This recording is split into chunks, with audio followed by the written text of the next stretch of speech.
A school bully attacks a quiet black girl in front of everyone, but has no idea she's the adopted daughter of Vin Diesel.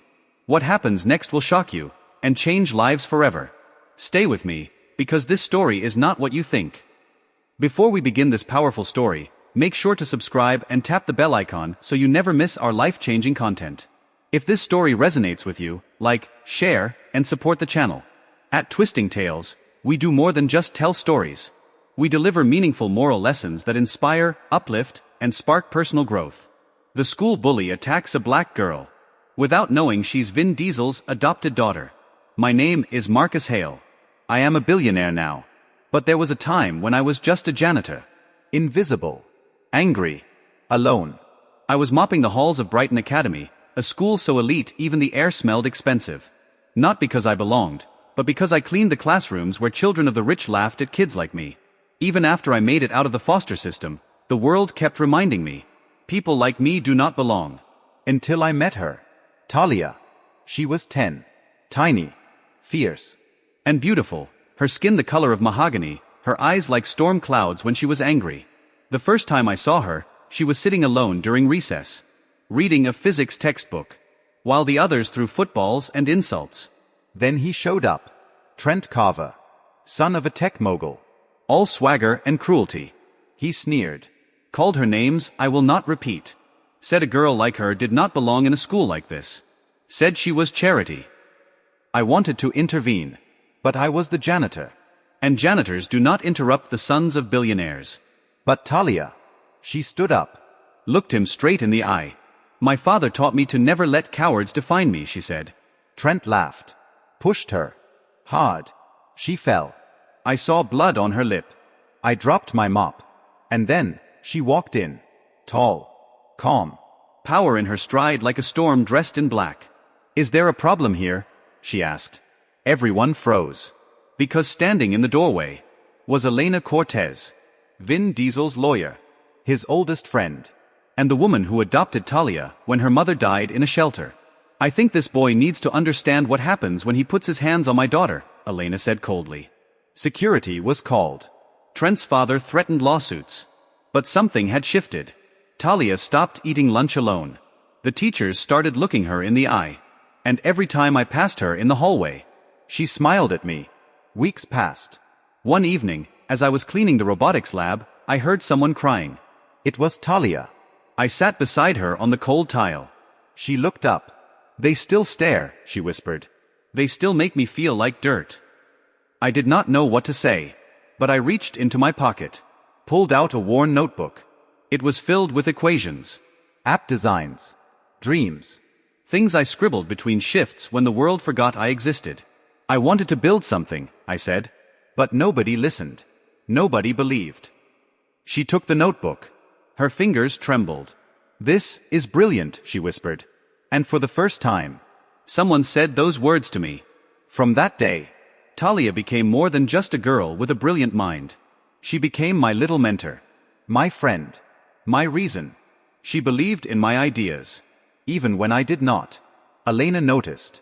She asked questions, offered me coffee, listened. A few months later, she introduced me to a small investor, someone who owed her a favor. I pitched my app, a software to connect underprivileged students with real-world mentors using AI. They called me ambitious. But Talia? She called me unstoppable. 3 years later, that app, Lyft, went viral. 10 years later, it became a global platform. And I became one of Forbes' youngest black billionaires. But the money never impressed me. Not the suits. Not the speeches. Not the gala where I once shook the president's hand. What mattered was the girl who still texted me every night before her exams. The woman who once saw a broken janitor and believed he could build something meaningful. And on the day Talia graduated from MIT with top honors, she handed me back the notebook. The same one she had kept for 10 years. Only now, it had her notes beside mine. A daughter of pain. A daughter of strength. A daughter not by blood, but by choice. That night, as I stood alone on the balcony of my penthouse, watching the city shimmer below, my phone buzzed. It was an unknown number. When I picked it up, a broken voice said, "Mr. Hale, I think you need to come. It is Talia." And just like that, My entire world shifted again. My heart slammed against my ribs. My throat tightened. What happened to her? I asked. But the voice on the other end paused. Too long. Too quiet. She was attacked, they finally said. In front of Brighton Academy. My knees buckled. Brighton. The same school where she once stood up to a bully. Where she bled on the pavement as a child. Where she found her voice. Now, she was bleeding again. I grabbed my keys. Security tried to stop me at the elevator. I brushed past them like a ghost. I reached the hospital in record time. The world around me blurred. Faces, sirens, machines. Then I saw Elena. Her blazer wrinkled. Her hands clenched. Her eyes swollen. She is stable, she whispered. But it was brutal. I tried to walk in. A nurse blocked me. Only family. Elena stepped forward. He is family. They let me in. And there she was. Talia. The girl who gave me hope. Hooked up to machines. Her beautiful face bruised. Her fingers limp. I pulled a chair beside her. Took her hand. Talia, I whispered. Do you remember what you told me when the world laughed at my dream? You said, dreams are louder than doubts. My voice broke. But now I need you to hear mine. Wake up. Because the world still needs your fire. I still need your fire. Outside the glass, reporters were gathering. Someone had leaked the story. But they had it all wrong. They thought the scandal was about who attacked her. But the real story was why. It was not random. It was not just hate. It was targeted. Calculated. Talia had been building something of her own. A tech platform to expose corruption in elite education. Uncovering dark money. Hidden abuse. She had made enemies.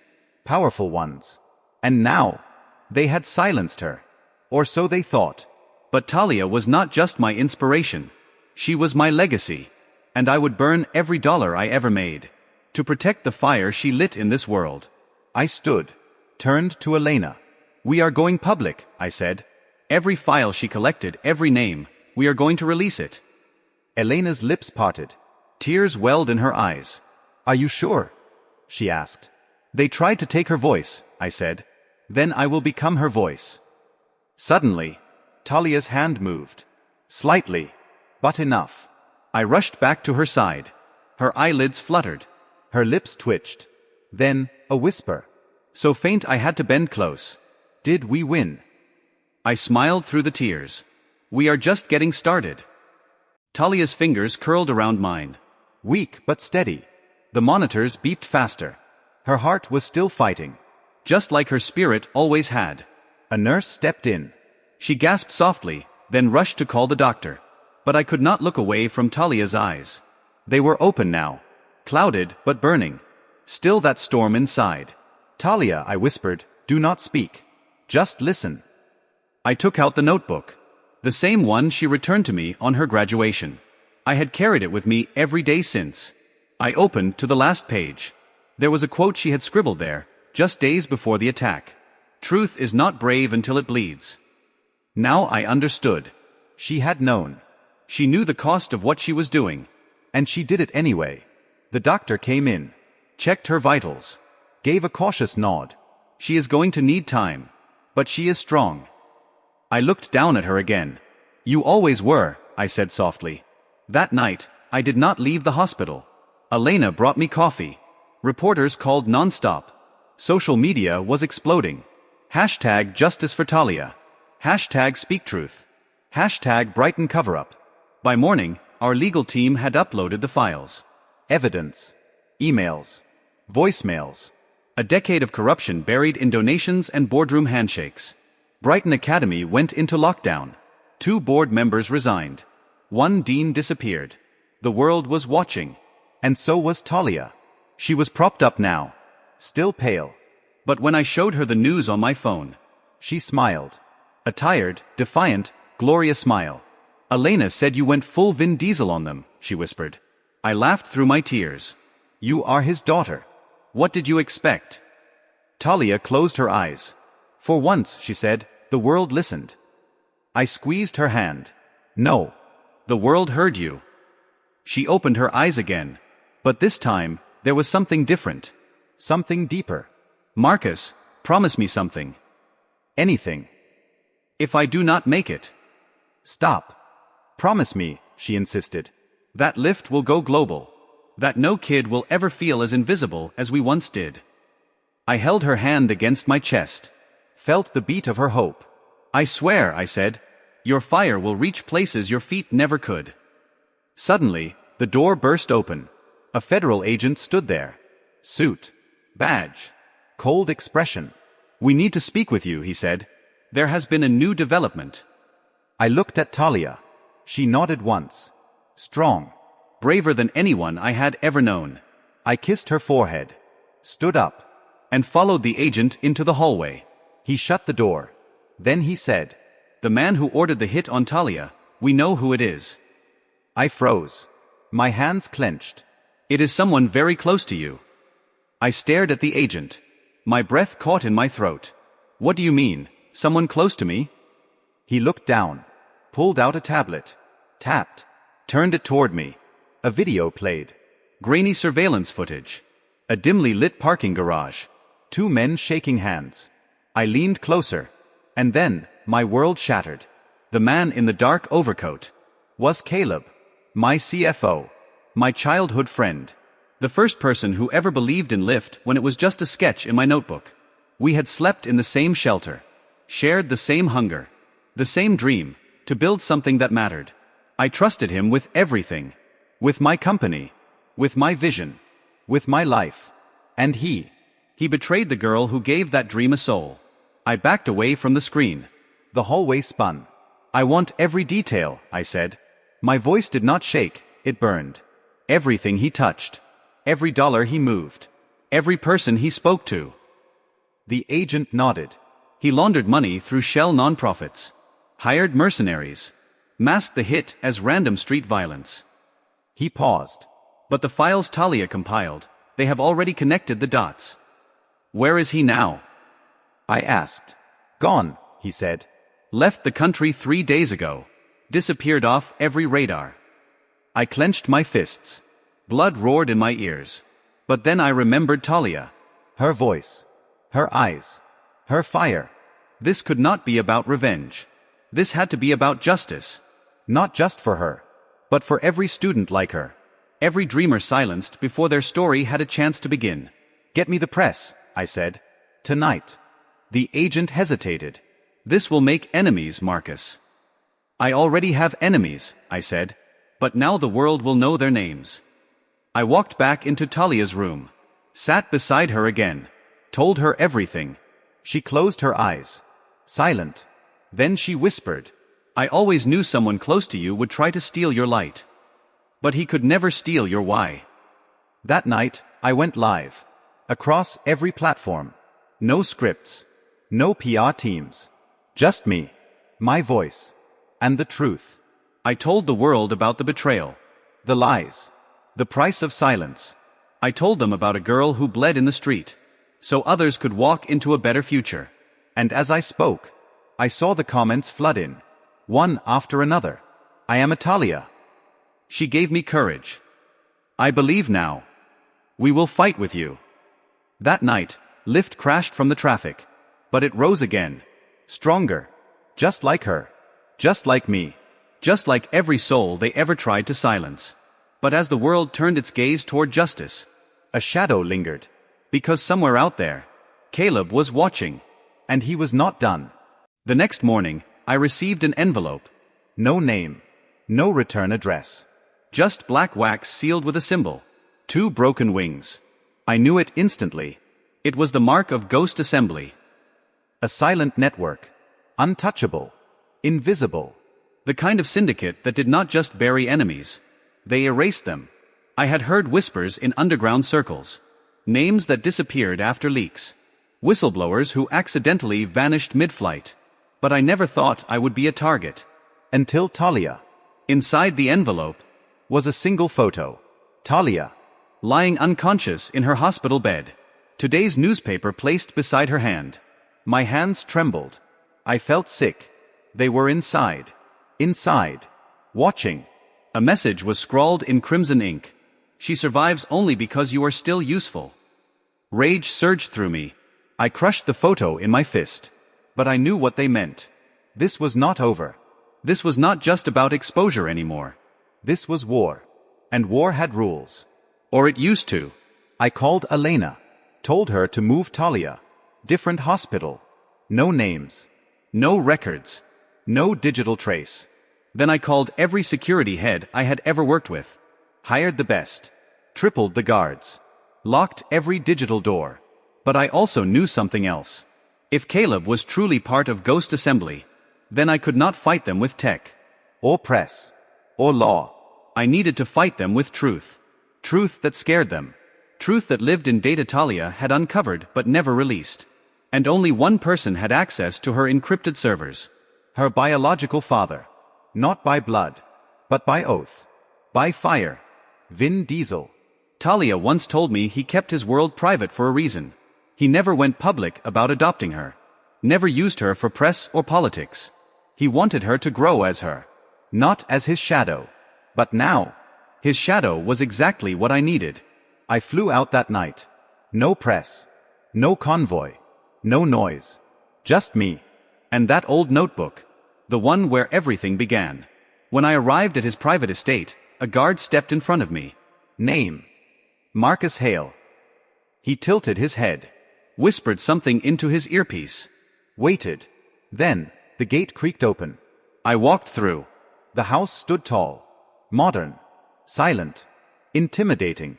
Inside, he was waiting. Vin Diesel. Larger than life. But quieter than I expected. Calmer. Wiser. He looked me in the eye. Said nothing. Just pointed to the chair across from him. I sat. And for a moment, neither of us spoke. Then he broke the silence. I told her to stop digging, he said. His voice was gravel. But it cracked with pain. She was not afraid. Just like her mother. I nodded. I came to ask for your help. He leaned forward. Rested his elbows on his knees. I know why you are here, Marcus. He pulled out a flash drive. Set it gently on the table. She sent this to me. The day before the attack. I stared at it. The key to everything. Names. Money. Secrets. She said if anything happened to her, he continued, to trust you. My throat tightened. My hands curled into fists. I will protect her, I said. No matter what it costs me. Vin looked at me. Long. Hard. Searching. Then he stood. And whispered. Then you are ready for what comes next. He turned away. But before he left the room, he said, just remember, Marcus. Truth is a weapon. But once you draw it, you cannot put it back. And I knew. My life, her life, the movement we started. Nothing would ever be the same again. It has been 2 years. Talia walks now. Not fast. Not without effort. But she walks. Doctors said it was a miracle. I say it was willpower. The same will that defied bullies, built platforms, and shook corrupt empires. She refused to be remembered as a victim. She chose to rise as a voice. We built a new version of Lyft. Not just an app, a global movement. It connects students, whistleblowers, and dreamers from every dark corner of the world. It funds education for kids who once slept on benches. It protects those who speak truth.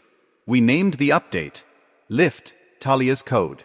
Her handwriting is engraved on the logo. Dreams are louder than doubts. The Ghost Assembly? Unraveled. Caleb was arrested in Dubai. Elena's legal team crushed the network's shell companies. And Brighton Academy became a symbol of reform. Not because of shame. But because of a girl who refused to be invisible. As for Vin Diesel, he remains silent in the public eye. But every donation made in his daughter's name comes from a foundation called Fury Grace. He once said, truth is a weapon. He was right. But truth, in the hands of love, becomes something far greater. It becomes light. Talia now teaches coding in underserved communities. She smiles more. Laughs louder. Carries her scars like medals. And every time she speaks to a classroom full of girls with fire in their eyes and questions in their hearts, she reminds them of one thing. You are not broken. You are becoming. Moral of the story. No matter your past, your pain, or your position in life, your truth has power. Even when the world tries to silence you. Even when betrayal comes from those closest to you. There is always someone watching, A child. A friend. A stranger. waiting for your courage to awaken theirs. Never underestimate what one act of belief, one voice of defiance, one spark of kindness can do. Because sometimes, the smallest fire burns down the biggest lies. And from those ashes, We rise. thank you for listening to this heartfelt story. If it moved you, share it, comment below, and let someone know. You are never alone.